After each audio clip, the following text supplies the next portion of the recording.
Muy buen día a todos. Novartis se complace en darles la bienvenida a nuestro simposio el día de hoy. Hablaremos sobre el impacto del diagnóstico y el tratamiento temprano en artritis psoriásica.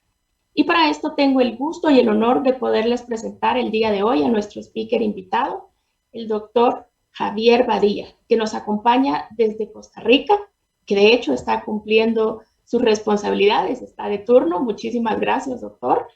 Es un gusto poderles presentar. Él es especialista en reumatología, labora en el Hospital San Rafael Alajuela, es el coordinador nacional del posgrado de reumatología en la Universidad de Costa Rica, es miembro de la Asociación Costarricense de Reumatología, profesor del posgrado de reumatología y profesor de reumatología en la UCIMED y en la Universidad Latina. Así que es un gusto para mí poderlos dejar con el doctor Badía y este apasionante tema. Adelante, doctor. Bueno, tengan todos muy buenos días a toda la región latinoamericana. Saludos desde Costa Rica. Como decía la doctora García, me fue difícil cambiar el día de guardia, más con esta pandemia que ha sido desastrosa para nuestros países y Costa Rica no es la excepción. Y aunque ustedes no lo crean, reumatólogos en unidades de COVID-19, pues estamos aquí presentes. Pero es un gusto poder compartir este tema el día de hoy. Por motivos de internet aquí en el hospital voy a eliminar mi cámara y vamos a dar inicio con la presentación.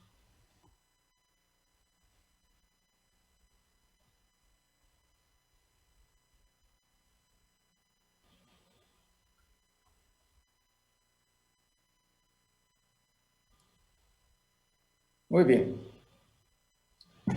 Este tema que vamos a abordar toca aquella patología que ha adquirido mucha importancia en los últimos años, sobre todo por el gran conocimiento basado en estudios de investigación, en el advenimiento de nuevos fármacos y ver el impacto que ha tenido esta enfermedad no solo en nuestros pacientes, sino en el diagnóstico y en un tratamiento temprano. Declaro que no tengo conflictos de interés y debido a que en la presencia de nuestro auditorio hay médicos internistas, aparte de reumatólogos, podría tal vez mencionar algunas cosas que sonarían un poco generales para reumatólogos, pero es importante que nuestros colegas internistas también lo sepan. Las espondiloartritis consisten en un grupo heterogéneo de enfermedades inflamatorias crónicas interrelacionadas que afectan principalmente la columna vertebral, pero que también puede afectar sitios extraarticulares a nivel periférico, como por ejemplo la antesis, como por ejemplo el intestino, como por ejemplo el ojo, y que conforman y dan una gran morbimortalidad a estos pacientes. Recordemos que en el concepto de las espondiloartritis, este grupo de enfermedades se catalogaban como parte de la artritis reumatoide en una forma atípica, pero luego de que Waller y Rose descubrieron el factor reumatoide por allá en los años 50, con sus estudios de aglutinación, se vio que estas formas diferentes o atípicas de artritis reumatoide eran seronegativas. Por eso se les dio el término espondiloartritis seronegativas, término que fue evolucionando con el transcurso de los años y por allá en los años 70, cuando se descubrió el complejo mayor de histocompatibilidad, se vio que este grupo de pacientes o formas atípicas compartían variantes alélicas a nivel del HLA-B27. Entonces, fueron poco a poco, digámoslo así, filtrándose otras enfermedades y dejando otras de lado, hasta lo que conocemos el día de hoy, hasta que el grupo ASAS considera a estas enfermedades como el grupo que conforman las espondiloartritis, entre ellas la enfermedad insigne, que es la espondilitis anquilosante, pero que también engloba a la artritis psoriásica, a la artritis asociada a enfermedad inflamatoria intestinal y a la artritis reactiva. Ok.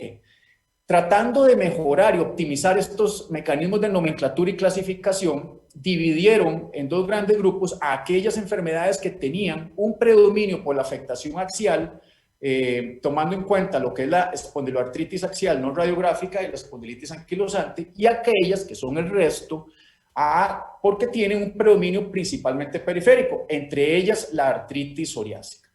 ¿Y qué diferencias se fueron viendo con el tiempo desde el punto de vista clínico? ¿Por qué es que las espondiloartritis se fueron alejando de la artritis reumatoide? Es muy fácil, porque el patrón articular principal eran o empezaban a ser diferentes. La artritis reumatoide catalogada o caracterizada por una poliartritis simétrica de pequeñas y medianas articulaciones y las espondiloartritis por ser principalmente o predominantemente una oligoartritis asimétrica de miembros inferiores, con afectación sacroiliaca predominante en estas enfermedades, pero no así en la artritis reumatoide. Si bien es cierto, el factor reumatoide se presenta hasta un 85% de los pacientes con artritis reumatoidea, este tiende a ser negativo en las espondiloartritis, pero hemos visto estudios poblacionales que se ha podido encontrar el factor reumatoide, incluso el anti-PCC, en algún porcentaje aún bajo. Manifestaciones extraarticulares, sí, bien caracterizadas en artritis reumatoide, como nódulos cutáneos, otros hallazgos o manifestaciones a nivel de piel, a nivel pulmonar, que no se presentan en las espondiloartritis, pero estas sí comparten una serie de manifestaciones como la uveitis, la dactilitis y la afectación del complejo enteso sinovial. Agregación familiar, pues sí, vamos a tener esa agregación familiar en ambos grupos, y la relación con ciertos complejos, con antígenos del complejo mayor, el B27 relacionado a las espondiloartritis, no así a la artritis reumatoide, la cual se asocia a otros antígenos como por ejemplo la HLA-DR beta 1 o DR4. Ahora, desde el punto de vista general, ¿cómo podríamos definir a la artritis psoriásica? Antes acostumbramos a decir, son aquellos pacientes que tienen psoriasis y hacen artritis, pero esa definición se queda muy corta, si bien puede ser muy simplista y muy fácil, es muy corta. ¿Por qué? Porque la artritis psoriásica es una enfermedad inflamatoria multisistémica, no solo se aboca a las articulaciones. Les mencionaba que es seronegativa, pero estudios han encontrado que hasta un 10% de los pacientes pueden tener factor reumatoide positivo. Datos de prevalencia podrían variar dependiendo de los estudios poblacionales o dependiendo de las regiones, que van desde el 0.1 hasta el 0.3%. Incluso algunos pueden llegar hasta un 1%. Es una enfermedad que tiene una, digámoslo así, una división muy pareja entre hombre y mujer en cuanto a afectación, y se han descrito menor prevalencia en ciertos lugares o localidades asiáticas en comparación con Europa y Norteamérica. La artritis psoriásica tiende a aparecer aproximadamente entre los 30 y 50 años, pero sí se ha visto que antes de los 40 años posiblemente el 70% de los pacientes ya la ha desarrollado.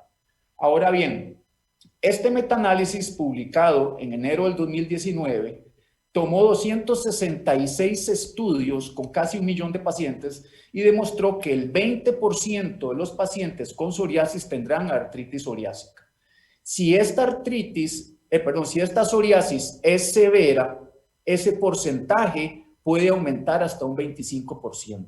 Si utilizamos los criterios de Caspar, que vamos a hablar un poco más adelante, este porcentaje anda entre este rango. Entonces, para efectos de quedarnos con la idea y del dato, digamos que 1 de cada 4 o cada 5 pacientes con psoriasis desarrollará artritis psoriásica. Pero nos podemos preguntar, ¿quiénes desarrollarán artritis psoriásica de los pacientes que tienen psoriasis? Bueno, existen factores asociados o relacionados con comorbilidades del paciente, como por ejemplo dislipidemia, como por ejemplo obesidad, donde se ha visto que índices de masa corporal por arriba de 30 pueden correlacionar con el desarrollo de la artritis psoriásica, y también se ha visto otros datos propios de la psoriasis, como cuáles: severidad psoriásica, o sea que entre mayor severidad en las lesiones cutáneas tengamos más riesgo de hacer artritis o manifestaciones musculoesqueléticas, la presencia de enfermedad unguial, la localización psoriásica, sobre todo a nivel de cuero cabelludo,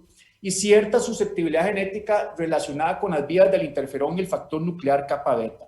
Otro estudio por allá encontró que la fatiga podría ser un desencadenante y que se puede presentar antes de que el paciente inicie con los síntomas de artritis psoriásica.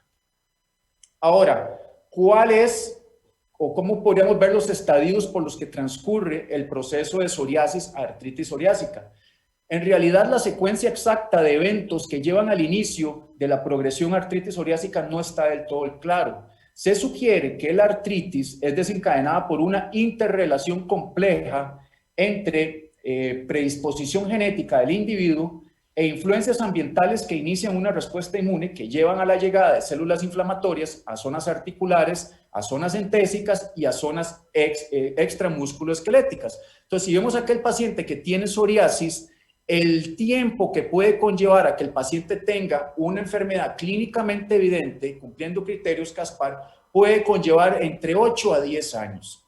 Entonces, esto desde el punto de vista de impacto de la enfermedad no nos sirve, porque lo ideal, y ahora lo vamos a ver más adelante, sería que anduviéramos como por aquí. Bien, ahora, hablando acerca de algunos mecanismos patogénicos de la enfermedad. La patogenia de cada una de estas espondiloartritis está muy relacionada con la de la espondilitis anquilosante.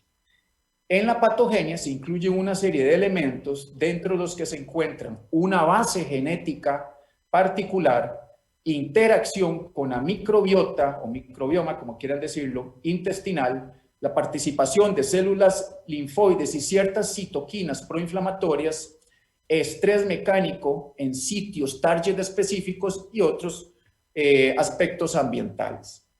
Vemos aquí que ¿por qué hablamos de genética? Porque se ha visto que el 40% de los pacientes con artritis psoriásica o con psoriasis que tienen familiares o van a tener o tienen familiares de primer grado con alguna de estas dos enfermedades.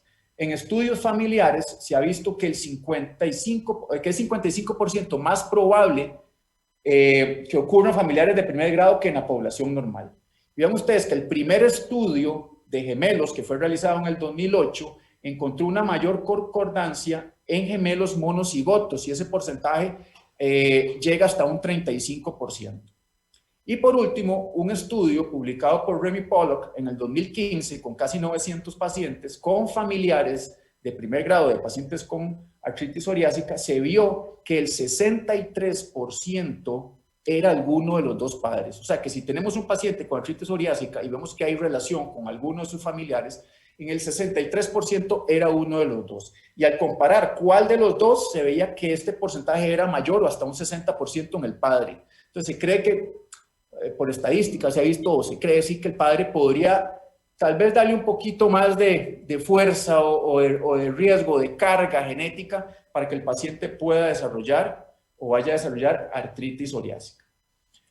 Ahora, ¿cuál es la relación del complejo mayor de histocompatibilidad? Bueno, no sé si a ustedes les ocurre que cuando piensan en espondiloartritis, de una vez piensan en HLA-B27. Pero en realidad, en artritis psoriásica hay cosas al respecto para aclarar. Todo empieza aquí, en el brazo corto del cromosoma 6, donde se localiza el complejo mayor de histocompatibilidad, que contiene más de 100 genes. La gran mayoría de ellos están relacionados con la función del sistema inmune, agrupados básicamente en 3 clases. La clase 1, que son genes expresados en la superficie, en la mayoría de células nucleadas. Los de clase 2, que está aquí abajito, expresados en leucocitos y otras células inmunes, y los de clase 3, que codifican a otras moléculas del sistema inmune. Pero ¿qué es lo que sucede? Si bien es cierto, el HLA-B27 se relacionó con espondilitis anquilosante por allá del año de 1977, luego se vio que no solo para esta enfermedad, sino que también para otras de este grupo de espondiloartritis, pero no es el único. Existen otros genes, HLA-B no 27, HLA no B y no HLA que están correlacionados, perdón, estoy de este lado, que no están correlacionados o que están correlacionados con esa participación inmunológica en la artritis psoriásica. Muy bien, incluso se han encontrado en los últimos 10 años más riesgos en genes en artritis psoriásica que en espondilitis anquilosante. Entonces, si vemos aquí, en un análisis de regresión logística se encontró que al comparar pacientes psoriásicos sin artritis y pacientes psoriásicos con artritis, estos últimos expresaban una frecuencia mayor de HLA-B08, B27, B38, pero sobre todo el HLA-C06. Muy bien, entonces sabemos que hay una relación con el B27, pero posiblemente no sea tan fuerte y que existan otros que jueguen un papel importante. Entonces vean ustedes, un día de estos, les cuento esto, un día de estos que me topé a una colega dermatóloga que me dice, ahí te mandé una paciente con psoriasis y que está con dolor en una rodilla, que te comenté la semana pasada. Le envié los reactantes de inflamación, factor reumatoide y sobre todo, y me lo dice así con bombo y platillo, un HLA-B27. Se ha visto que en realidad el B27 no se relaciona con psoriasis. Ojo lo que estoy diciendo, psoriasis, no artritis psoriásica. Porque artritis psoriásica sí. En los pacientes que tienen artritis psoriásica, el B27 sí se puede correlacionar, sobre todo con aquellos pacientes que tienen más afectación axial e incluso ocular. Pero también hay otros genes que se relacionan con ciertas manifestaciones específicas. E incluso esto podría explicar en parte por qué esa heterogeneidad de la enfermedad y por qué existen o podrían existir diversos fenotipos o expresiones de la enfermedad, qué sé yo, que un paciente tenga más afectación entésica, otros más afectación de piel, otros más afectación articular que otros. Muy bien. Vean ustedes como desde el año 2007 ha venido aumentando ese reconocimiento de alteraciones genéticas en la codificación de ciertas mediadores o que participan en cascadas inflamatorias, por ejemplo, el factor nuclear kappa beta, el IRAK1, o alteraciones en la codificación del receptor de la interleuquina 23. Y vean ustedes qué montón de alteraciones genéticas podrían estar correlacionadas. Ahora, ¿cuál es el rol de la microbiota en la espondiloartritis? El microbioma intestinal en realidad no se ha visto involucrado solo en esta enfermedad, sino en otras enfermedades que afectan la membrana sinovial. Debemos recordar que el intestino es un órgano linfoide. Está conformada por un tejido que llamamos el tejido GALT o tejido linfoide asociado al intestino. Este cuenta con un 50% del total de las células inmunes, más o menos un aproximado de 100.000 billones de bacterias. El punto es el siguiente: una adecuada colonización bacteriana intestinal inicial, aquí a nivel intraluminal, es fundamental para la maduración y el desarrollo del sistema inmune. Y el equilibrio entre su respuesta innata y adaptativa para unas adecuadas tolerancia inmunológica y respuesta inflamatoria. Entonces, las condiciones ideales resultan en una relación simbiótica que existe entre las bacterias, entre el epitelio y entre el tejido o estos tejidos linfoides a nivel intestinal, manteniendo esa homeostasis inmune y metabólica. Si yo tengo alguna alteración, valga la redundancia, que me altere la microbiota, el epitelio intestinal o el tejido linfoide, voy a pasar de un estado de eubiosis, que es este estado homeostático normal, a un estado de disbiosis o una enfermedad o alteración de esta red compleja, pero que en personas normales se debería mantener en armonía. Pero lo que pasa es que existen factores también que me alteran esa homeostasis y en vez de llevarme a eubiosis, me llevan a disbiosis. Y entre ellos están toxinas, uso inadecuado de antibióticos, el estrés, el alcohol, trastornos genéticos, alteración de esa barrera e incluso la dieta. Todas estas podrían conllevar a ese estado de disbiosis. ¿Y qué es lo que sucede? Bueno, cuando estas bacterias producen su papel usual que hacen, y estas toxinas o sustancias producidas pueden atravesar la barrera epitelial y activar mecanismos de inmune innato, sobre todo a nivel con las células dendríticas o macrófagos. Estos activan a los linfocitos T naïf o vírgenes y los puede llevar a que se diferencien en linfocitos T reguladores, produciendo sustancias como la interleuquina 10 que conlleva a mantener esta homeostasis. El punto es que si en algún momento, por algún motivo, estas células dendríticas, por ejemplo, en vez de llevar a la célula o linfocito T naïf hacia esta vía, me la puede llevar hacia la diferenciación de respuestas TH1, TH17 o TH folicular, conllevando a la producción de citoquinas proinflamatorias. Y estas citoquinas proinflamatorias, como la interleuquina 1, sobre todo la interleuquina 17, la 23, la 6, pueden viajar a sangre y llegar a sitios entésicos y producir inflamación. Y ahora la entesis. ¿Cuál es el rol de la entesis en las espondiloartritis? En los últimos años sabemos que la entesis es como el órgano target de afectación de estas enfermedades. Pareciera que esta está desencadenada predominantemente por respuestas inmunes innatas.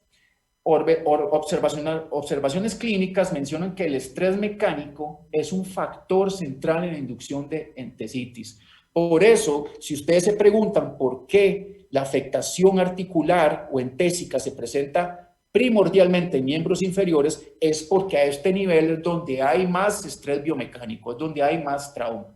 ¿Okay? Entonces, el proceso molecular por el cual ocurre esto no está del todo claro, pero sí existe un mediador temprano que tiene una respuesta, que tiene un papel importante, y es la prostaglandina E2. ¿Y por qué se cree que tiene un rol importante? Por la respuesta a los antiinflamatorios no esteroideos que tienen estos pacientes. Esta prostaglandina E2 conlleva a estados de vasodilatación, llevando reclutamiento de células, como por ejemplo neutrófilos de la médula ósea subcondral, y estimula la producción de interleuquina 17 e interleuquina 23, activando este eje, y de ahí arranca pues todo el proceso inflamatorio que ya veremos más adelante. Ahora, sabemos que la entesitis es la causante de la afectación en otros puntos, como por ejemplo la afectación entésica a nivel axial, de la artritis, de la dactilitis e incluso de la afectación tendínea. ¿Okay? Incluso la afectación unguial que vemos en nuestros pacientes se cree que también es por la afectación entésica que ocurre a este nivel. Muy bien. Ok. ¿Y cuál es el rol de la interleuquina 17? Bueno, la interleuquina 17 se ha demostrado que en acúmulo de evidencia genética, experimental y clínica, el rol está muy bien establecido. Esta fue descubierta en el año 93 con otro nombre, que era el antígeno linfocitario T citotóxico. Con el paso del tiempo se vio que tenía otro nombre. Existen 6 subtipos, o se le dio otro nombre, 6 subtipos de interleuquina 17, que van desde la A a la F. La A y la F, sobre todo la A, ha sido la más estudiada. Estas forman homodímeros, ¿ok? La interleuquina 17A y la F comparten una secuencia aminoácidica muy importante, hasta un 55%, ¿ok? Ahora, estas lo que conllevan es a la activación, cuando forman aquí el homodímero, a la activación del ACT1.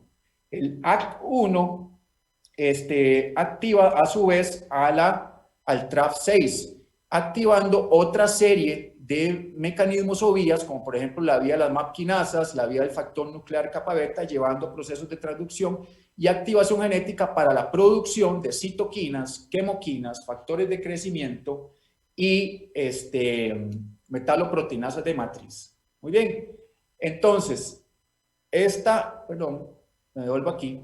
Estas células T, naïf, pueden ser estimuladas por ciertas citoquinas, como la interleuquina 6 y 23, que hacen que ésta se diferencie hacia una vía TH17. Esta TH17 conlleva a la producción y estimulación de producción de más de interleuquina 17, interleuquina 21, 22 y factor de necrosis tumoral. Por eso es que sabemos que estas sustancias tienen un rol importante en la patogenia de la enfermedad. Ahora bien, la interleuquina 17 también participa tanto en mecanismos osteodestructores como osteoproliferativos. ¿Y por qué erosivos? Por medio de la activación de fibroblastos sinoviales en conjunto con el factor de necrosis tumoral y la interleuquina B. Esto lleva a la producción de otras citoquinas, a la expresión del RAN ligando y al estímulo de osteoclastos, llevando a la erosión ósea. Y por la vía proliferativa, no del todo claro, pero se sabe que conlleva la inducción de factores anabólicos por medio de células mesenquimatosas y al estímulo de osteoblastos de la vía de la señalización del Wnt, de la proteína morfogénica ósea, activando osteoblastos y llevando a nueva formación. Entonces, si podemos resumir la fisiopatología en una sola diapositiva, lo vemos aquí. Interacción que hay entre la disbiosis de la microbiota, aspectos genéticos y estrés biomecánico que conllevan a la activación y producción de sustancias proinflamatorias que llevan a mecanismos de osteoproliferación, inflamación y destrucción. Ahora, alejándonos un poco más de la parte meramente de patogenia, hablamos de las manifestaciones clínicas como tal. Manifestaciones clínicas como la unguial. La uña representa uno de los factores de riesgo por los cuales los pacientes con psoriasis pueden conllevar artritis psoriásica. Estas manifestaciones en piel pueden ir desde el famoso puntilleo a pitting, crestas transversas, onicodistrofia, coloración amarillenta, onicolisis, que aunque ustedes no lo crean, sí le da mucha morbilidad al paciente. Al paciente le preocupa mucho su afectación unguial. A nivel de artritis, se describen 5 patrones de afectación articular, 2 de ellos más frecuentes. Dependiendo de la literatura que ustedes lean, van a encontrar que podría ser que la poliartritis, similar a la R, es el patrón más predominante. Otros dicen que es la oligoartritis, pero entre estos dos, digámosle que abarcan casi que el 70-80% de los casos. Otras menos frecuentes es aquella que afecta las interfalángicas distales, representan, véanlo aquí, como este caso, representan si acaso un 5 o un 20%, y usualmente estas se acompañan de afectación unguial. ¿Por qué? Porque esta es la afectación entésica que vemos. La afectación axial depende mucho del momento, se describe que hasta un 5% como manifestación única, o sea, pacientes con psoriasis que hacen solamente axial, un 5%, pero cuando ya se acompaña de otras manifestaciones puede llegar hasta un 20, un 40%, y la afectación axial tiene mucho que ver con el tiempo. Entre mayor tiempo de evolución de la enfermedad, más riesgo de desarrollarla. Y la artritis mutilans, como su nombre lo dice, gracias a Dios, por lo menos es un porcentaje mínimo, porque es una variante que conlleva mucha destrucción ósea y mucha afectación funcional y de morbilidad en el paciente. La uveitis, no debemos olvidarla. La uveitis se puede presentar hasta un 11% de los pacientes con artritis psoriásica. Se asocia mucho a aquellos que hacen afectación axial y que tienen positividad para el HLA-B27. Algunas veces a nosotros, por más que nuestras enfermedades reumáticas, el ojo es un órgano como muy target y muy frecuentemente afectado, nos cuesta pues, valorar un ojo adecuadamente. Pero debemos recordar que aquel paciente que tiene un ojo rojo puede ser por muchas causas. Para pensar en una uveitis, ojo, porque el dolor puede ser muy indicativo de la uveitis. Dolor, fotofobia e incluso pérdida de la visión podría ser causado por una uveitis, cosas que no causa, por ejemplo, una piescleritis o una conjuntivitis como tal. La dactilitis, el famoso dedo en salchicha, consiste en un proceso inflamatorio completo del dedo. ¿A qué nos referimos completo? Que no solo afecta a nivel intraarticular, sino también a nivel extraarticular, como por ejemplo piel, tejido celular subcutáneo o incluso tendinoso. Y da ese aspecto de afectación generalizada del dedo y por eso se llama dedo en salchicha. Ahora bien, ¿qué impacto tiene la enfermedad como tal? Muy bien, el impacto negativo de la artritis psoriásica en la calidad de vida de los pacientes ocurre a través de una compleja interrelación de dominios que van desde lo físico, lo psicológico y lo social. Se describe que los pacientes con artritis psoriásica tienen una mortalidad prematura hasta de un 60% en comparación con la población general. Y la expectancia de vida es hasta 3 años, de 3 a 4 años menor que la población que no padece artritis psoriásica.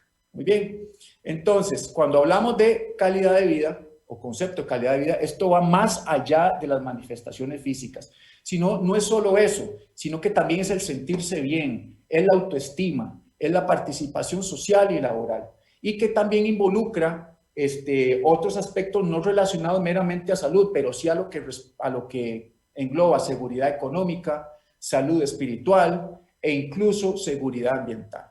Si bien es cierto, digamos, la calidad de vida de los pacientes con enfermedades articulares como la R o la misma artritis psoriásica tiende a ser muy similar, vean ustedes que la artritis psoriásica es menos destructiva que la R, pero aún así su calidad de vida es muy afectada. Muy bien. Ahora, hay otros aspectos relacionados a la calidad de vida que no son tomados en estudios de investigación. De los principales es el dolor, pero hay otros importantes como la fatiga, la función física, la capacidad laboral y la participación social.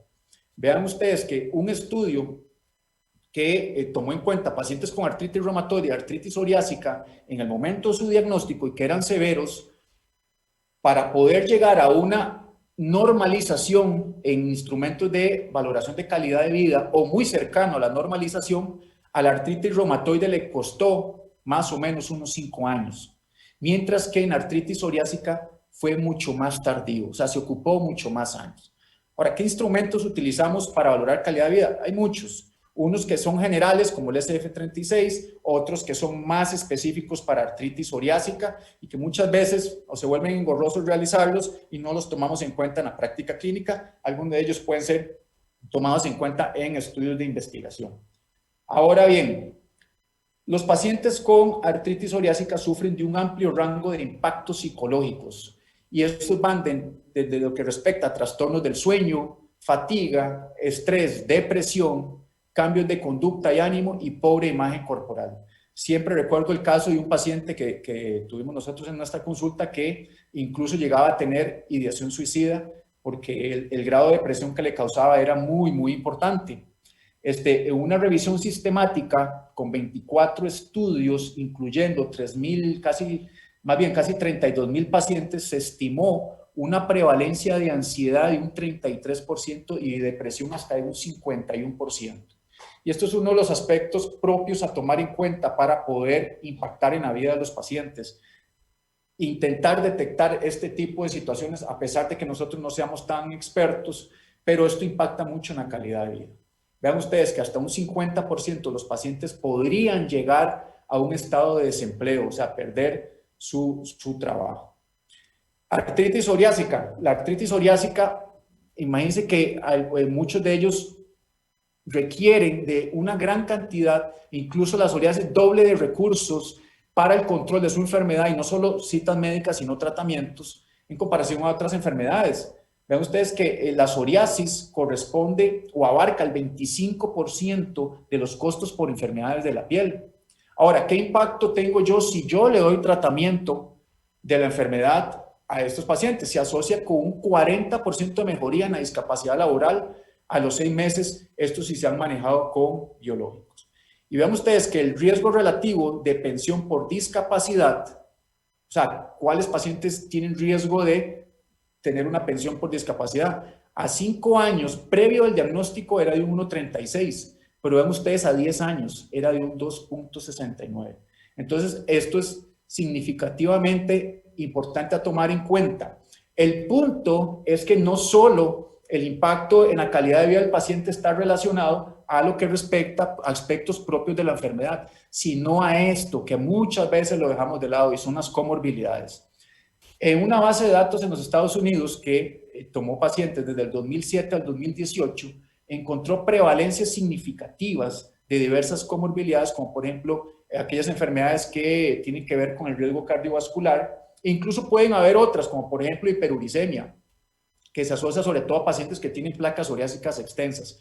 Entonces, son prevalencias relativamente o significativamente altas en comparación, por ejemplo, de la población general, y esto puede contribuir a una mayor morbimortalidad. Y al comparar, vean ustedes, este fue un estudio que comparó reciente a pacientes a nivel basal, pacientes con psoriasis y pacientes con artritis psoriásica.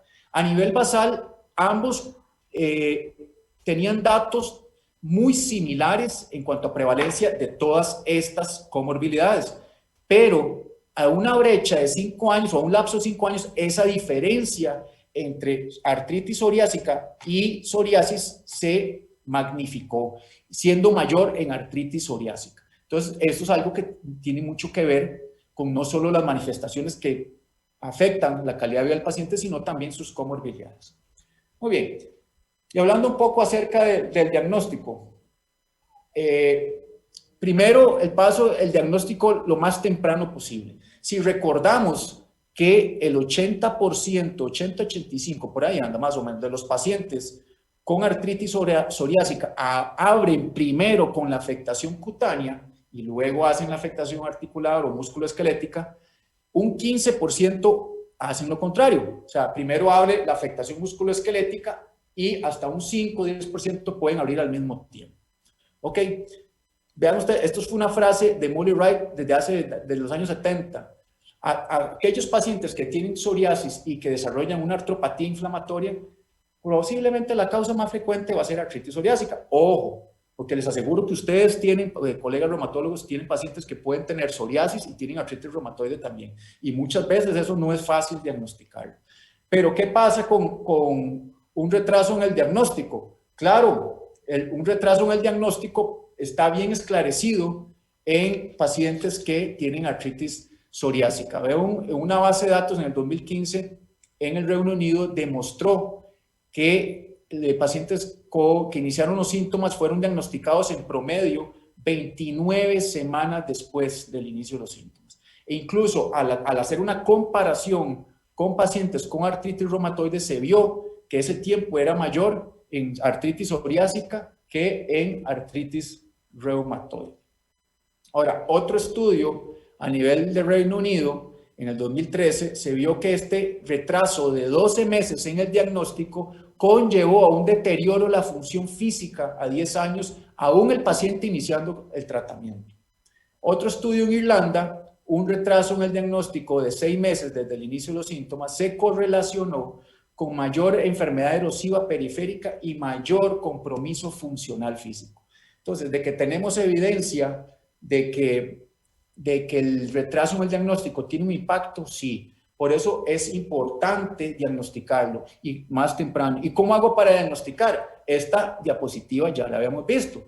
Como les mencionaba, si nos encontramos aquí, en pacientes que ya tienen una enfermedad claramente establecida, cumpliendo criterios y todo, lo ideal es que estuviéramos acá. En pacientes que puedan tener afectación sinovientésica asintomática, que podríamos detectar inicialmente en imágenes, o pacientes que hagan afectación musculoesquelética sintomática, ya sea artralgias, dolor entésico, etcétera. Pero ¿cómo hacemos eso? Bueno, la clínica siempre va a mandar. Entonces, vean ustedes un ejercicio que hicieron en la reunión anual del GRAPA en el 2013. Tomaron a los pacientes que tenían artritis psoriásica y fueron a investigar cuáles eran los síntomas que tenían más frecuentemente los pacientes cuando desarrollaron la artritis. En este caso fue artritis. Tenían más rigidez matinal, artralgia, un carácter inflamatorio establecido, que mejoraban con AINES o glucocorticoides y tenían datos de inflamación a la exploración física y fatiga. Entonces, si nos ponemos a pensar, y yo sé que ustedes lo han pensado previamente, ¿a quién tengo que, digámoslo así, educar o ayudar para que estos síntomas se puedan encontrar más tempranamente para poder referirlos? Posiblemente sea un dermatólogo. Y eso es parte de las recomendaciones finales. Otros síntomas o manifestaciones como la antesis o antecitis, dactilitis o axial al inicio de la enfermedad se presentan en porcentajes no tan, pues en realidad relativamente altos, casi un 70%, dactilitis hasta un 12, un 40%. Ya lo axial lo hablamos, que usualmente en etapas tempranas es un porcentaje muy bajo. Entonces, encontrar un paciente con psoriasis que hace afectación axial y poder llegar al diagnóstico no es tan fácil, porque posiblemente lo axial no va a ser el síntoma principal inicial, posiblemente sea otro, como la artritis o la afectación entésica. Ok, ¿y qué pasa con los estudios de laboratorio y gabinete? Ojo, tener cuidado. ¿Por qué? Porque primero, no tenemos pruebas específicas para poder confirmar la enfermedad. ¿Ok? Y si vemos y estudiamos a colegas en atención primaria, vemos que pacientes que tienen afectación musculoesquelética, pues usualmente piden reactantes de fase aguda, factor reumatoide, anti-PCC, pero que en estos pacientes pueden estar totalmente normal. Entonces, dejan de pensar de la enfermedad y como que la dejan a un lado. Y esto puede retrasar nuestro diagnóstico. Vean ustedes que la proteína C reactiva puede encontrarse desde un 30 a un 90% elevado, pero puede estar negativa. ¿Ok? Ahora, estudios de imagen usualmente pueden estar normal, sobre todo los estudios radiográficos. En un estudio en el 2003 encontró que en etapas tempranas, y a etapas tempranas se referían a menos de 12 semanas, se podrían encontrar hasta 27% de erosiones en escasa cantidad, pero pueden aparecer. Estos hallazgos correlacionan con los datos encontrados en el estudio ICOPA en el 2015, que hasta un 25% a nivel basal, antes de empezar, pueden encontrarse erosiones y hasta un 85% disminución del espacio articular. Ahora, ¿podríamos tener entesitis subclínica? Claro, y hay estudios de imagen que nos lo demuestran, tanto estudios de imagen como ultrasonido, como la cintigrafía ósea.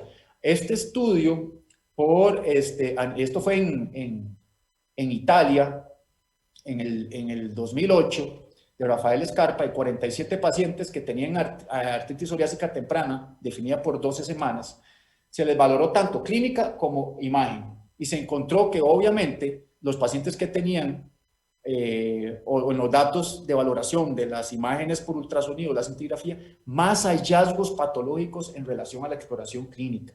E incluso se encontraba oligoentesoartritis hasta un 75%. O sea, se detecta 3 veces más entesitis con estudios de imagen que con la clínica.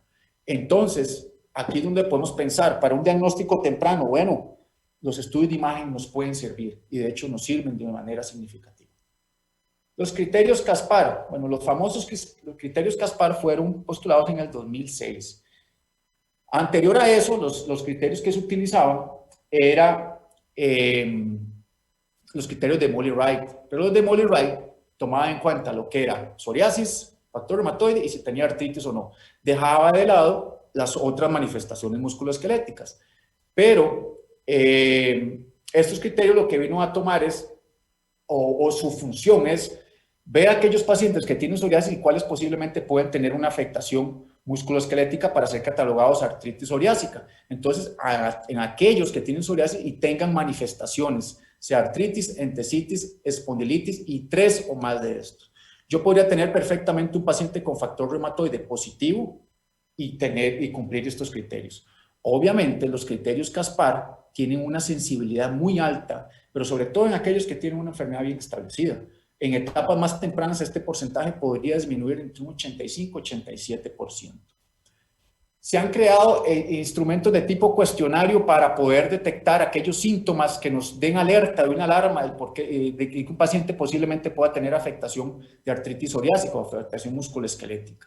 Por ejemplo, este cuestionario, el cuestionario PEST, que es un instrumento de preguntas que consiste en 5 preguntas para ver esa posibilidad. Aquellos pacientes que tengan 3 o más de esas 5, nos debería ayudar al médico a referirlo a reumatología para ver si lo que el paciente tiene es una posible artritis psoriásica. A nivel de tratamiento, bueno, existen estrategias de tratamiento en artritis psoriásica. En realidad, el tratamiento de artritis psoriásica debe ser un tratamiento integral, en donde se involucren la mayor cantidad posible de especialidades según las manifestaciones que tenga el paciente. Es muy difícil concebir que un paciente con artritis psoriásica sea solo visto por dermatología o sea solo visto por reumatología. Pero bueno, hablando meramente de las estrategias, esta en el 2018, inicios del 2018, se postuló un paradigma terapéutico que se ha utilizado en otras patologías, que es el famoso Treat to Target. El Treat to Target inició específicamente en la diabetes, pero se fue extrapolando y utilizando en otras, artritis reumatoide, lupus y en espondiloartritis, con un objetivo. ¿Cuál es el objetivo del Treat to Target? Es que dentro de mi abordaje terapéutico yo tengo que establecer un objetivo.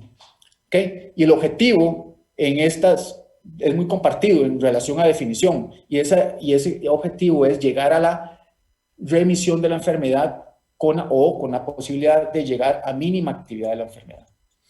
Este Treat to Target, para eso tenemos que utilizar instrumentos clinimétricos y lo que recomienda el Treat to Target es que para la afectación axial se utilice el ASDAS y que para la afectación articular periférica o afectación musculoesquelética extraaxial se utilice el MDA o Minimal Disease Activity o el DAPSA.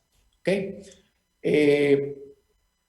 Otro de los abordajes terapéuticos que se han recomendado y que se han estudiado fueron dados por el estudio TICOPA, muy similar a lo que ocurrió en artritis reumatoide con el TICORA, en donde valoró pacientes basalmente con artritis psoriásica y se les valoró mensualmente o trimestralmente haciendo modificaciones. Es un tratamiento con el fin de llegar a remisión de la enfermedad o mínima actividad. ¿Y qué se vio? Pues se vio que aquellos pacientes que tenían o estaban dentro del grupo del tight control, el control estricto mensual, tenían mejores resultados. Muy bien, pero después se vio que una extensión a 5 años que fue presentado en un estudio del año anterior, al final los resultados son muy similares entre ambos grupos y la cantidad de biológico que utiliza cada grupo es prácticamente similar. Entonces, dentro del tratamiento es muy importante tomar en cuenta que la artritis psoriásica tiene dominios clínicos, o sea, hay pacientes que tienen mayor afectación de piel, otros predominantemente periférico articular, otros entésico, otro dactilítico o de uña. E incluso hay varios pacientes que pueden tener varias de estas. O sea, es muy heterogénea la variedad de manifestaciones y eso hace que existan dominios. El punto con esto es que se ha visto que hay citoquinas que tienen un papel más o menos predominante sobre determinada o determinado dominio. ¿Qué fármacos se utilizan en artritis psoriásica? Pues con el transcurso de los años han venido evolucionando y descubriéndose citoquinas que han funcionado como target terapéuticos con el fin de poder frenar este proceso. Entre ellos, bueno, medicamentos de más tiempo de uso como los AINES, los glucocorticoides sistémicos o locales, que eso siempre es controversial y ahora hablaremos, los DIMARS convencionales sintéticos como el metrotexate, leflunomida, sulfasalacina o ciclosporina, fármacos biológicos como los bloqueadores del factor de necrosis tumoral, bloqueadores de la interleuquina 17A, bloqueadores de la interleuquina 12-23, de la coestimulación de los linfocitos T o inhibidores de los JAK-STAT o de la vía del JAK-STAT. Pero no podemos dejar de lado que también hay otros fármacos que nos ayudan para el control también de manifestaciones de piel, como tratamientos tópicos, la fototerapia, retinoides e inclusive otros fármacos biológicos que tal vez no tengan tanta función en algunas manifestaciones osteomusculares, pero sí a nivel de piel. Entonces, esta diapositiva a mí en lo personal me gusta mucho y esto es algo lo que yo les mencionaba. O sea, que hay ciertas citoquinas que participan o tienen un rol predominantemente o importante en ciertas manifestaciones y que su bloqueo podría conllevar a control o tratamiento de determinada manifestación. Pero vean ustedes cómo algunas, como la interleuquina 6, no tiene tanto papel su bloqueo en la afectación axial, al igual que el bloqueo del CD80-86 de la coestimulación con la beta-C, pues en realidad no tiene mayor papel. Al igual que los inhibidores de la fosfodiesterasa 4, que es un fármaco que participa en un bloqueo intracelular, aumentando los niveles de AMP cíclico, y esto conlleva a una regulación a la baja de los procesos inflamatorios, pues en realidad no tiene mayor función en la afectación axial. Entonces, si ustedes me preguntan cuál es el fármaco a utilizar en artritis psoriásica, eso va a depender y tiene que ser muy guiado y consensuado incluso con el paciente. Guías y recomendaciones pueden encontrar muchísimas en la literatura. De las más vistas, bueno, las del grupo GRAPPA, las del grupo EULAR o el conjunto del ACR con la Fundación Nacional de Psoriasis, que a grandes rasgos son muy similares, pero tienen ciertas diferencias en estructura, en recomendaciones finales, en diferencias en el proceso para poder llegar a las decisiones, en diferencias metodológicas y alguno que otro fármaco. La artritis. ¿Con qué se maneja la artritis en pacientes con artritis psoriásica? Se puede utilizar AINES cuando son artralgias, no una franca artritis, tomando en cuenta obviamente siempre los riesgos que puede conllevar el uso de AINES a nivel crónico. DIMARS convencionales sintéticos, DIMARS biológicos, entre ellos los anti-TNA alfa, bloqueadores de la interleuquina 17A o bloqueadores de la interleuquina 12-23, inhibidores de la fosfodiesterasa 4 o inhibidores de la JAK-STAT. Los glucocorticoides, bueno, es más recomendado su uso intraarticular cuando son articulaciones pues pocas, digámoslo así. No vamos a infiltrar a un paciente de 10 o 12 articulaciones o más. El uso de glucocorticoides sistémicos debe darse con precaución.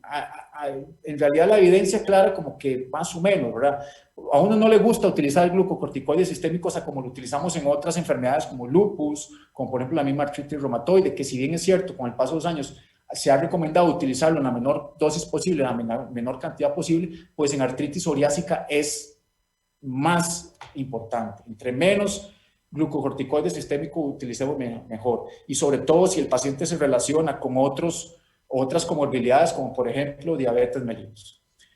Ahora, el paciente podrá tener artritis, pero hay que tomar en cuenta otras comorbilidades. ¿Por qué? Porque si el paciente tiene artritis y tiene, por ejemplo, afectación ocular o afectación intestinal, yo también puedo ir dirigido a utilizar otro tipo de fármacos más para poder atacar ambas manifestaciones. Piel y uña, bueno, tratamientos tópicos, fototerapia, DIMARS convencionales, DIMARS biológicos, inhibidor de fosfodiesterasa 4 y en estudio los JAK.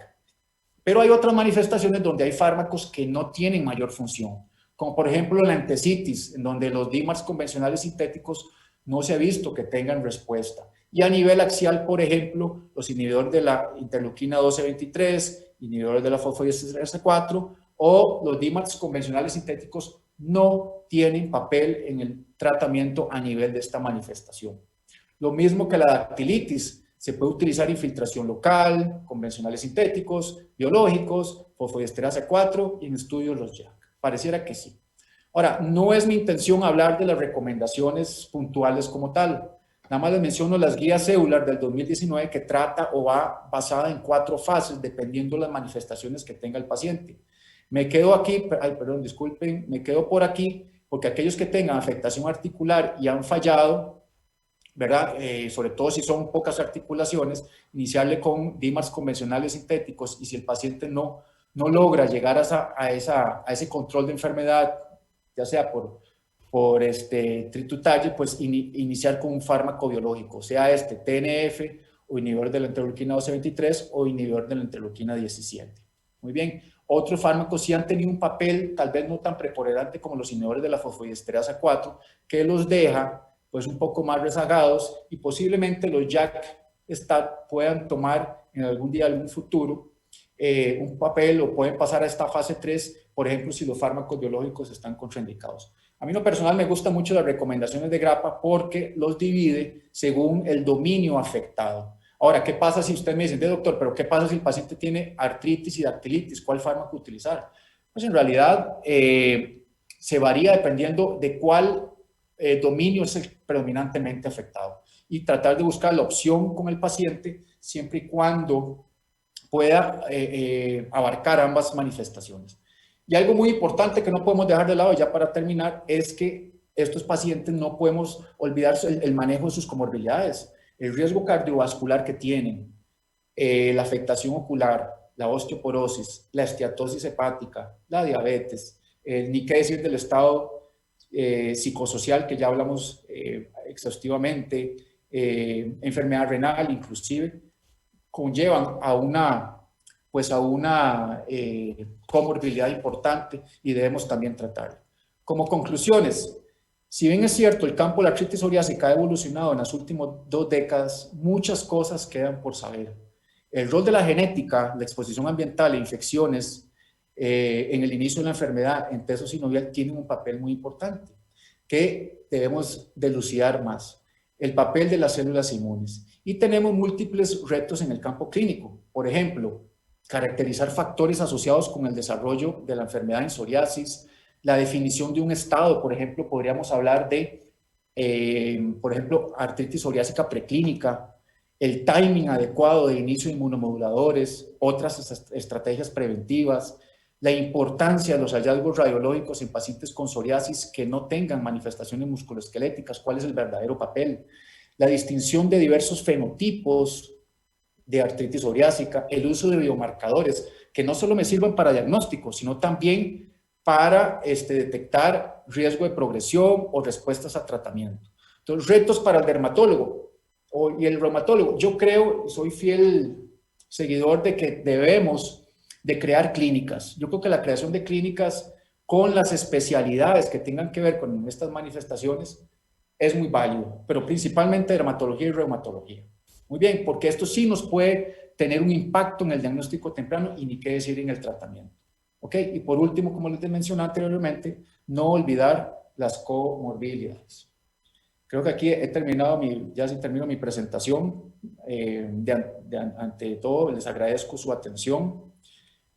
Agradezco a la organización del Congreso por su amable invitación y a la Casa Novartis también. De nada más que decir, un saludo desde Costa Rica y aquí estamos para servirles. En Novartis llevamos más de 250 años construyendo una historia de innovación. Hasta hace muy poco tiempo, la mayoría de la población no viviría más allá de los 40 años de edad. Pero a principios del siglo XX, algo mágico ocurrió. Novartis y otras empresas farmacéuticas apalancaron los desarrollos y adelantos de la medicina moderna para cambiar el curso de la historia y aumentar la expectativa de vida de las personas. estamos comprometidos con los más altos valores y estándares éticos. Con esto en mente, nuestras actividades del día a día. Muchísimas gracias, doctor Badía, por esta charla tan completa y tan académica. Vamos a dar paso a las preguntas. Tenemos aquí una y dice, ¿cuándo debemos sospechar entonces artritis psoriásica? Ok, ya habíamos hablado que el 85% de los pacientes con psoriasis, artritis psoriásica debutan primero con la artritis, pero no podemos dejar de lado ese 15% que debutan primero la artritis. Vamos a pensar en los pacientes que tienen psoriasis cuando empiezan con manifestaciones musculoesqueléticas dadas por dolor articular inflamatorio o manifestaciones entésicas, o que tenga afectación axial de característica inflamatoria. Pero valorando ese 15% de aquellos que inician primero con la artritis, debemos pensar que esta psoriásica, cuando mantenga un patrón de afectación característico de ellas, que principalmente es una oligoartritis asimétrica de miembros inferiores. También, obviamente, con la negatividad del factor reumatoide, del antipéptido cíclico citrulinado, o estudios de imagen que nos ayudan a evidenciar el proceso enteso sinovial. Perfecto, gracias, doctor. Nos preguntan qué beneficio puede tener el uso de probióticos para beneficiar el sistema intestinal en pacientes con artritis psoriásica.